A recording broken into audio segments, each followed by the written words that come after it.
যদি কারো এইরকম নোটিফিকেশন আসে তাহলে বুঝে নেবেন যে কোনো দেশ থেকে আপনার কোনো পোস্টে রিপোর্ট মারা হয়েছে। যেমন পাশের দেশ ইন্ডিয়া থেকে আমার একটা পোস্টে কিছুক্ষণ আগে একটা রিপোর্ট মারা হইলো, মানে এখন থেকে 30 মিনিট আগে, যদিও আমি পোস্টটা করছিলাম 52 মিনিট আগে।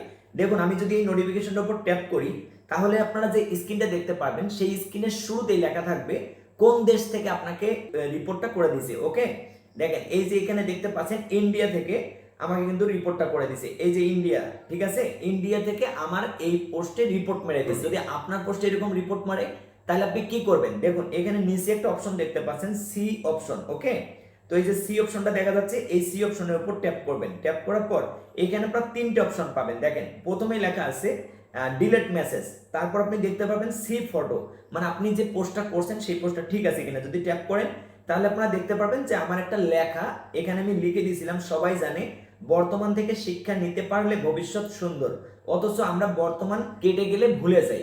এই যে একটা সিম্পল কথা বলছি, এই কথাটার উপর কিন্তু আমার রিপোর্ট মেরে দিছে।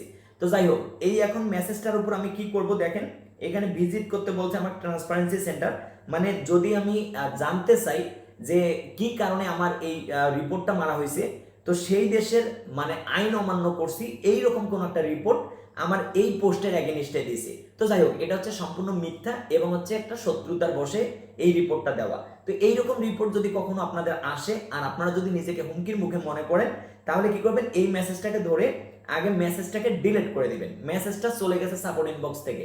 এখন যদি আপনার মনে হয়, যেমন আমি যে পোস্টটা 51 মিনিট আগে করলাম সেই পোস্টের এখন ইনসাইটটা দেখলে আমি বুঝতে পারবো যে আমার আসলে অবস্থানটা কি কি অবস্থায় আছে, তাই না। দেখুন এখানে 56 মিনিট আগে আমি একটা পোস্ট করছি যেখানে আমার রিয়াকশন পড়ছে 46টা, যদিও এই পোস্টের রিপোর্ট খাওয়ার কারণে এই রিচটা কিন্তু ডাউন করে দিছে। তাহলে আমার এখন কি করা উচিত, যে থ্রি ডটে ক্লিক করলাম, ক্লিক করার পর এই যে মুভ টু ট্রাস্ট, এই কাজটা কিন্তু এখন আমি করতে পারবো না, কেননা আমার পোস্টটা কিন্তু এখনো 1 ঘন্টা হয়নি।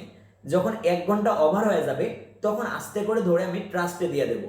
এইভাবে কিন্তু আপনাদের ইস্যু আসলে সলিউশন নিজেই করতে পারবেন।